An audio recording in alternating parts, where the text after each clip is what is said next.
En octobre 2025, 48 heures d'offensive sahélienne ont brusquement répondu à plus de 20 ans d'attente incertaine. Cette collision entre une opération fulgurante et un conflit enlisé a dévoilé un paradoxe. Un territoire longtemps décrit comme passif pouvait, en un instant structuré, imposer son propre tempo. Dans ce renversement, que signifie pour le Sahel le rôle d'Ibrahim Traoré lorsque la décision locale prend enfin le dessus sur la chronologie de la menace? Derrière ces deux chiffres se dessine déjà la possibilité d'un paysage politique entièrement réécrit par les acteurs du Sahel eux-mêmes. L'offensive d'octobre 2021 n'a pas seulement marqué un tournant tactique, elle a ouvert une perspective nouvelle pour un Sahel longtemps freiné par la dépendance extérieure. Dans cette dynamique, une promesse apparaît clairement, une autonomie locale capable de réduire enfin l'incertitude chronique.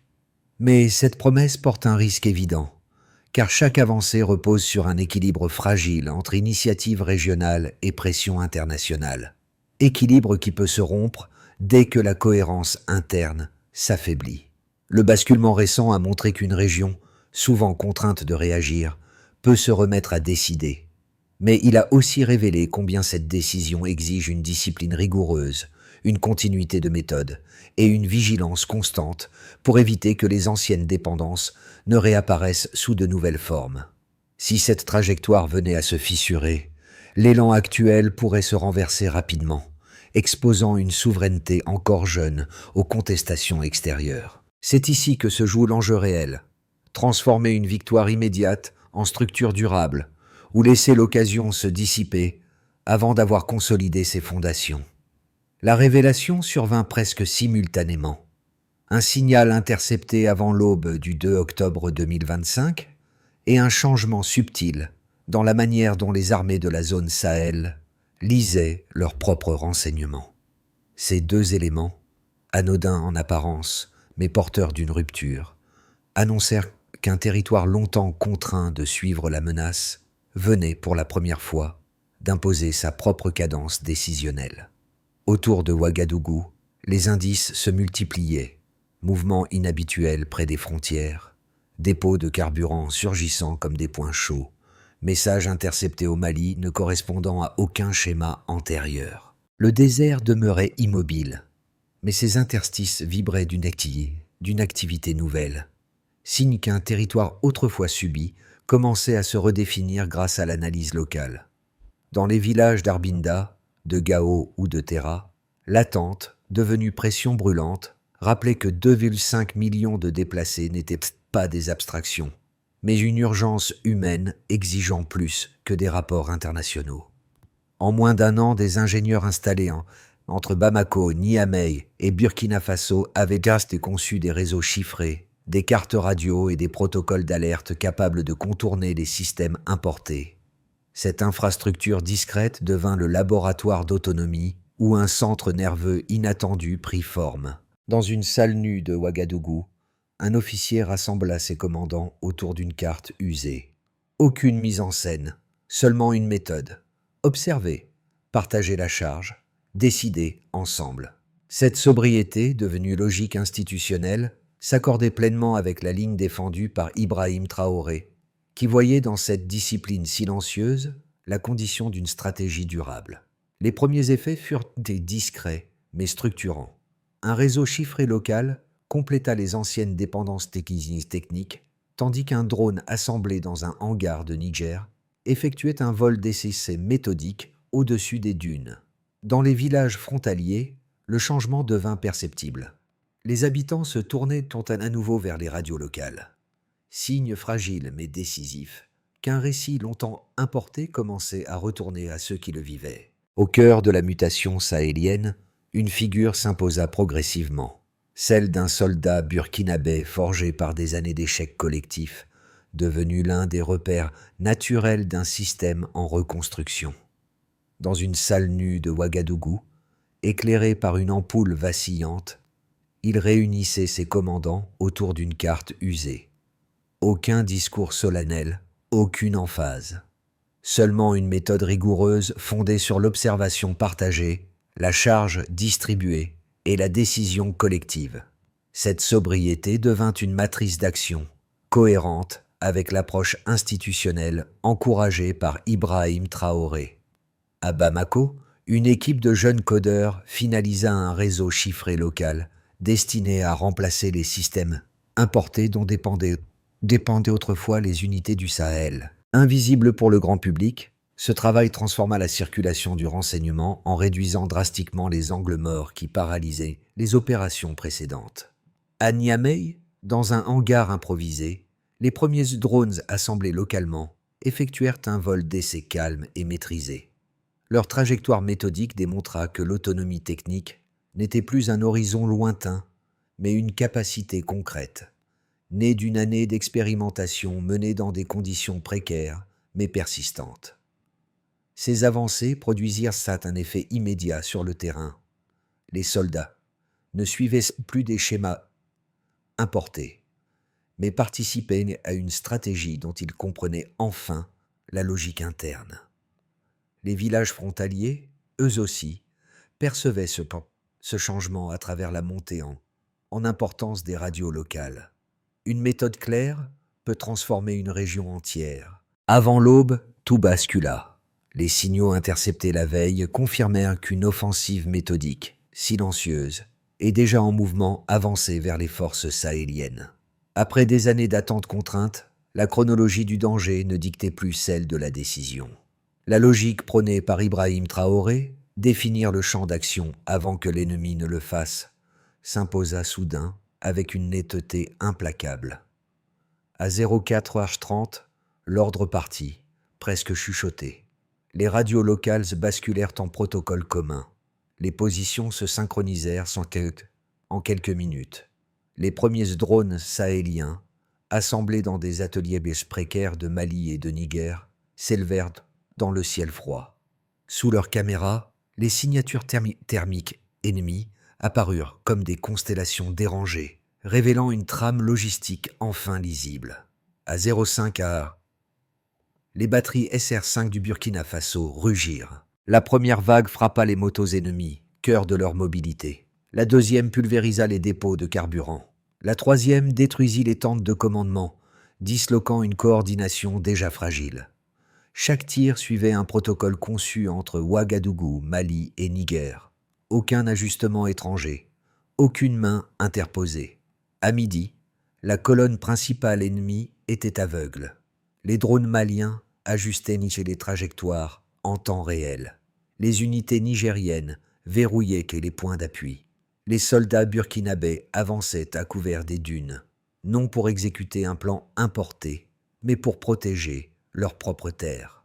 Dans les villages voisins du Sahel, la peur avait changé de camp. Au crépuscule, la fumée recouvrait Tindiban. Les soldats, épuisés mais lucides, se regardèrent en silence. 20 ans d'humiliation venaient de se dissoudre en 48 heures. Aucun cri victorieux, seulement un constat. Une époque prenait fin. Dans les villages du Nord, les murmures se répandirent. Cette fois, c'est nous. Les radios locales remplaçaient les bulletins étrangers, signes discrets mais décisifs d'un récit qui changeait de main. Les lignes de front, autrefois mouvantes, se figeaient sous une structure née localement. Les observateurs extérieurs reconnurent qu'ils n'avaient pas anticipé une telle cohérence. Le basculement n'était plus tactique. Il devenait narratif, institutionnel, presque culturel.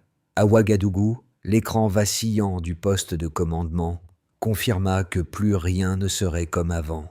Activation précise, sommet brûlant, onde de choc silencieuse, rupture irréversible.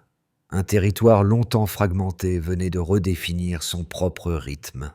La lecture froide des données révéla une progression nette. D'un territoire fragmenté, le Sahel était passé à une architecture coordonnée, capable de réduire l'incertitude opérationnelle en un temps record. Cette transition, un véritable baseline delta, incarnait précisément la logique voulue par Ibrahim Traoré.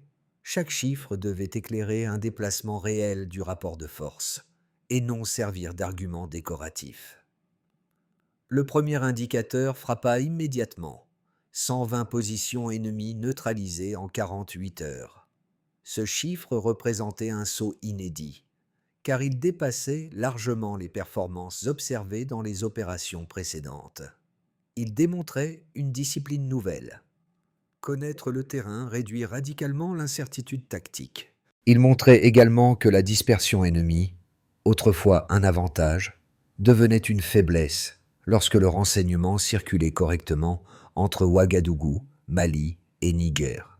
La donnée révélait enfin que la coordination locale, bien que récente, pouvait rivaliser avec des dispositifs externes plus lourds. Le second indicateur portait sur l'étendue du théâtre d'opération, près de 600 km couverts de manière coordonnée. Cette superficie, jadis considérée trop vaste pour une intervention strictement sahélienne, montrait la solidité du maillage radio conçu durant l'année écoulée. Elle validait les réseaux chiffrés testés à Mali, Niger et Burkina Faso. La mesure signalait qu'un territoire historiquement morcelé pouvait fonctionner comme un ensemble cohérent dès lors que les transmissions ne dépendaient plus d'infrastructures importées. Elle rappelait surtout qu'une architecture opérationnelle solide commence par une communication stable et maîtrisée. Le troisième chiffre, sensible et déterminant, indiquait un taux de perte civile inférieur à 3%. Ce pourcentage était exceptionnel au regard des contextes habituels du Sahel. Il témoignait d'une sélection rigoureuse des cibles, soutenue par une vérification d'images en continu.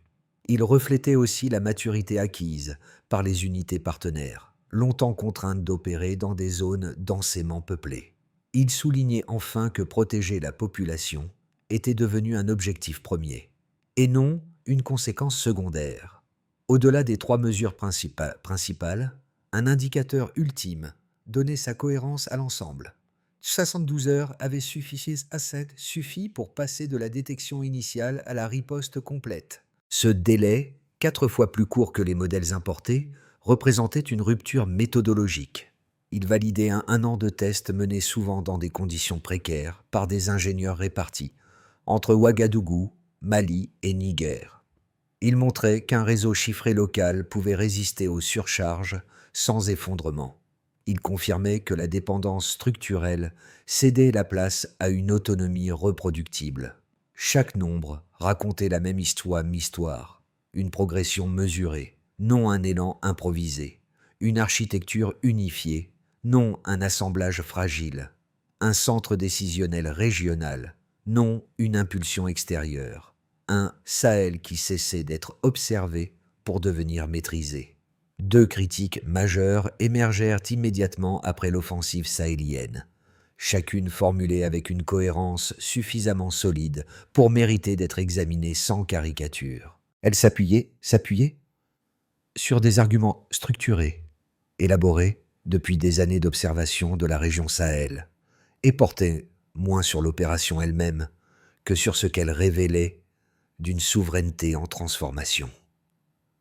Selon la première position, agir aussi vite revenait à exposer les institutions à une dérive potentielle.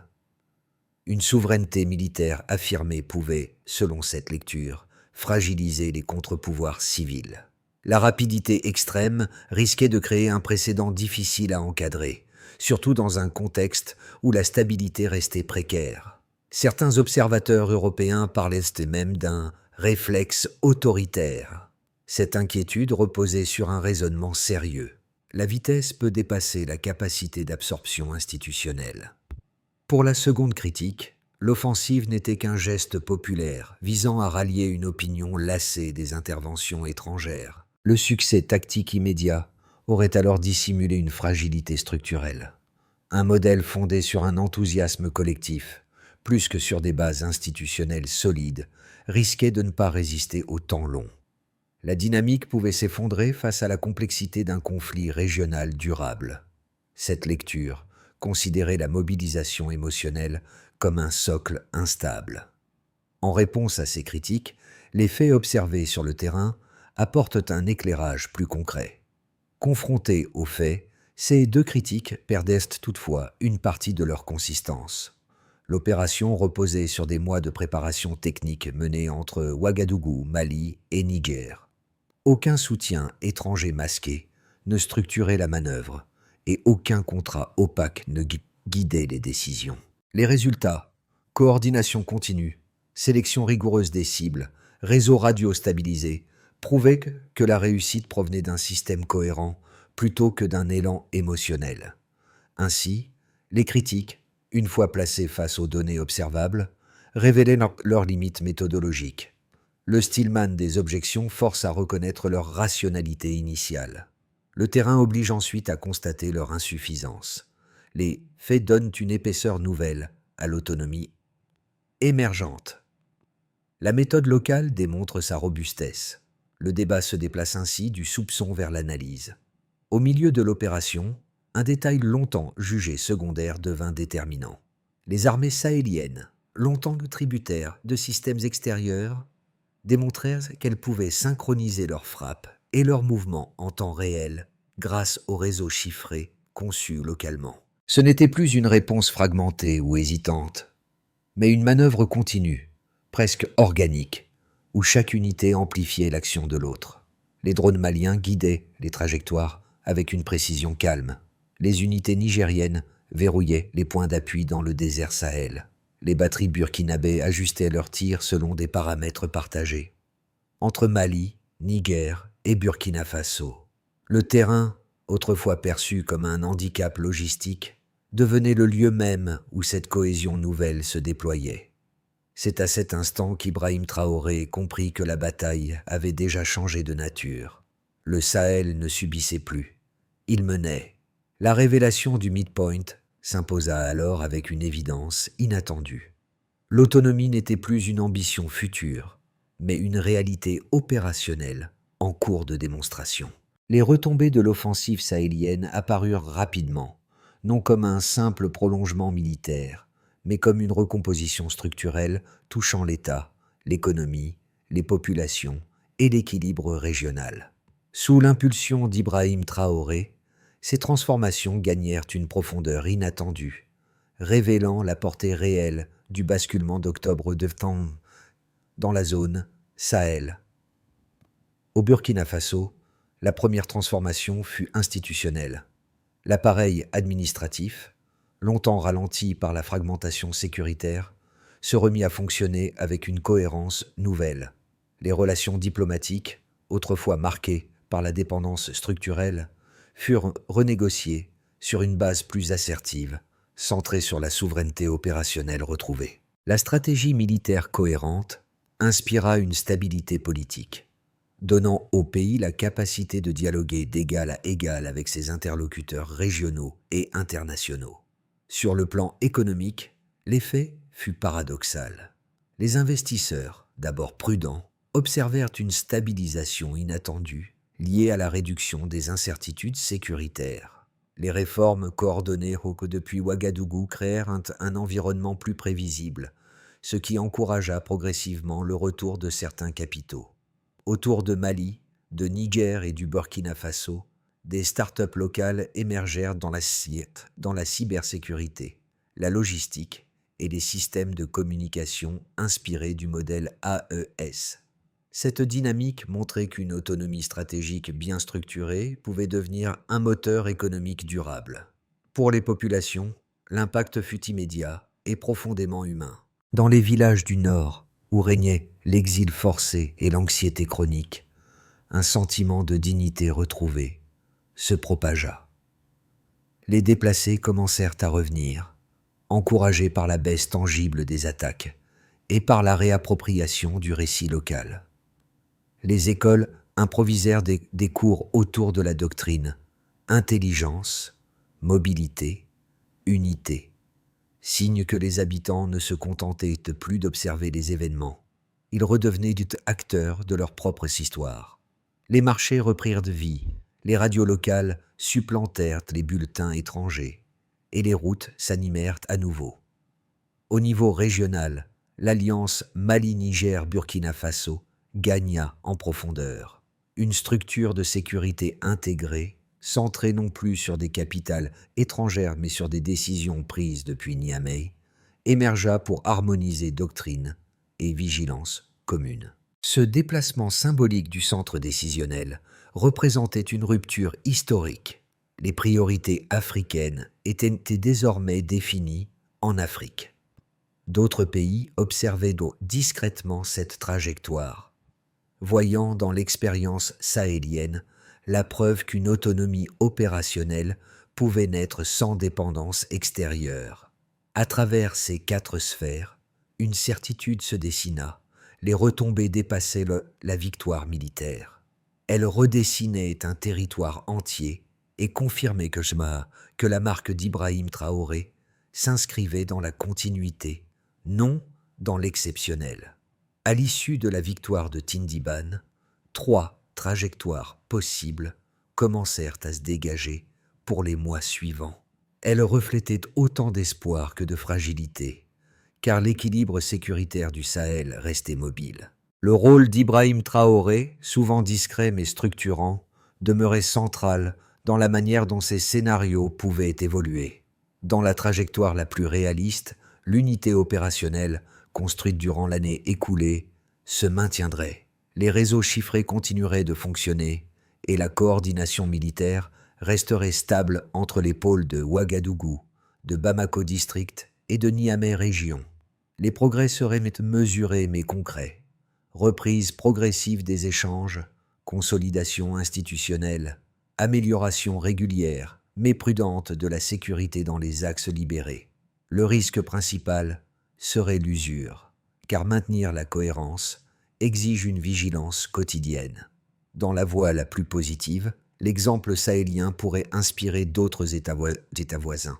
La doctrine intelligence, mobilité, unité deviendrait le socle d'une intégration sécuritaire accrue. Les partenariats sud-sud se renforceraient, certaines sanctions s'assoupliraient, et une normalisation diplomatique émergerait. Une telle trajectoire ferait du Sahel un laboratoire d'autonomie stratégique crédible. Mais un tel élan exigerait une gouvernance disciplinée, capable de résister aux pressions extérieures comme aux divisions internes. Dans la version la plus instable, l'alliance pourrait être fragilisée par des divergences politiques entre ses membres. La désinformation extérieure amplifierait ces tensions et réduirait la cohésion militaire. Les partenaires économiques se retireraient, la confiance interne diminuerait et les avancées remportées à Tindiban risqueraient de se fossiliser en symbole sans prolongement réel. Ce scénario rappellerait qu'aucune victoire n'est irréversible. Une recommandation essentielle apparaît alors. Il faut penser en conditions plutôt qu'en certitude. Entre ces 3 chemins, une idée s'impose. Raisonner en conditions plutôt qu'en conclusions figées. Si les institutions demeurent alignées, si les communautés continuent de participer au récit en construction, et si les priorités sécuritaires restent concentrées, alors le futur peut se bâtir indépendamment des fluctuations extérieures. Les transformations issues de la victoire sahélienne résonnèrent différemment selon ceux qui les observaient, les analysaient ou les vivaient. 3 groupes distincts, chacun avec ses attentes et ses appréhensions, cherchèrent à comprendre ce que signifiait réellement ce basculement. Leur regard, parfois enthousiaste, parfois prudent, composait une mosaïque d'interprétations qui donnait sa profondeur au moment présent. Pour une première catégorie, la séquence récente fut la preuve qu'un territoire longtemps fragilisé pouvait élaborer sa propre méthode et l'assumer jusqu'au bout. Dans les communautés proches de Arbinda Commune, ce sentiment se traduisait par une clarté nouvelle. Une décision locale pouvait reformuler un destin collectif. Leur regard associait l'autonomie émergente à une compréhension sobre mais confiante des capacités régionales. D'autres, marqués par les crises accumulées, accueillirent le changement sans enthousiasme excessif. Autour de Terra Région et de Gao Circle, la prudence dominait, mais une curiosité sincère apparaissait. Que peut une région lorsqu'elle cesse de dépendre d'un récit imposé de l'extérieur? Pour ce groupe, la victoire ressemblait à un miroir. Elle révélait ce qu'une communauté pouvait accomplir lorsqu'elle retrouvait sa voie. Enfin, certains observateurs virent dans l'expérience sahélienne un cadre reproductible. Pour eux, la doctrine Intelligence, mobilité, unité n'étaient pas un slogan, mais une structure méthodique testable ailleurs. Leur question n'était plus de savoir si le modèle pouvait durer, mais comment l'adapter à d'autres contextes. Accorder un temps d'observation avant de juger. S'appuyer sur les récits locaux plutôt que sur les schémas externes.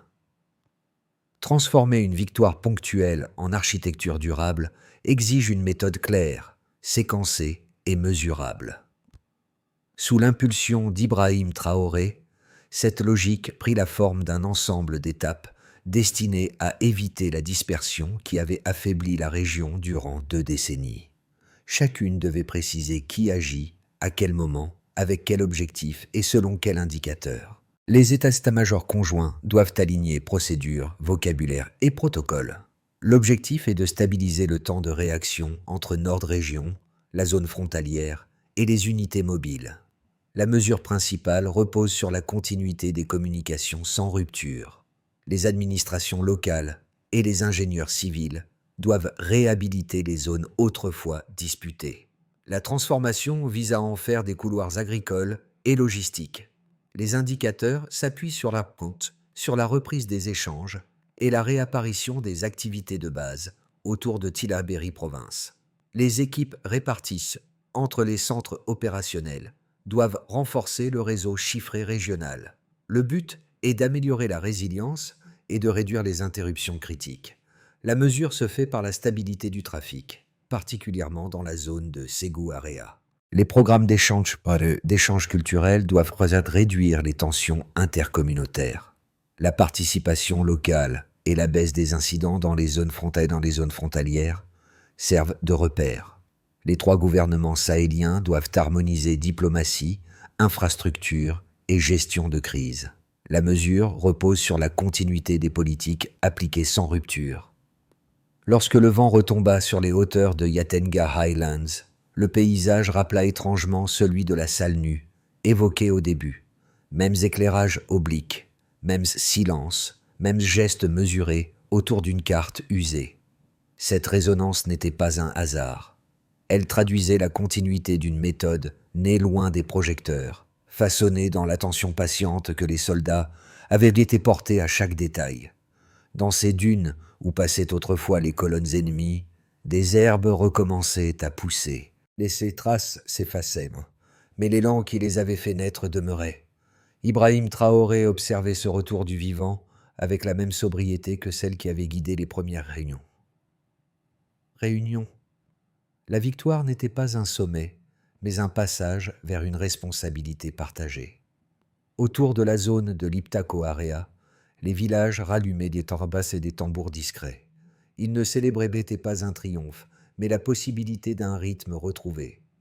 L'écho semblait dire que l'avenir ne dépendait ni d'un geste spectaculaire, ni d'un discours, mais d'une vigilance constante, presque humble, façonnée par l'expérience des années écoulées. La force n'a de sens que si elle élève. Cette idée, simple mais exigeante, résumait la transformation en cours. Un territoire qui n'attend plus qu'on parle à sa place, mais qui façonne progressivement sa propre voie. Sur les pentes calmes du Gurma Plateau, les habitants redécouvraient la simplicité des voies locales qui circulaient à nouveau d'un village à l'autre. Rien de spectaculaire, rien d'immédiat, seulement le retour graduel d'un rythme collectif, celui qui avait longtemps disparu sous les crises successives. Dans les marchés, dans les cours d'école ou le long des pistes poussiéreuses, chacun tentait de comprendre ce qu'impliquait réellement la bascule des derniers mois. Autour du Dalol Bosso, les conversations reprenaient un autre ton, moins inquiet, plus attentif. Les récits devenaient des points d'appui pour imaginer des formes nouvelles de solidarité, des gestes modestes mais concrets, permettant de renforcer ce qui venait d'être reconstruit. Rien n'est acquis, pourtant. Une souveraineté naissante demande d'être discutée, questionnée, prolongée par ceux qui la vivent au quotidien. Le débat public peut devenir un espace où chacun contribue, même par de petites attentions. Écouter, transmettre, demander, relier. Alors une question demeure, ouverte, nécessaire, tournée vers ceux qui lisent ces lignes. Comment choisiriez-vous, vous aussi, de faire vivre cette autonomie naissante ?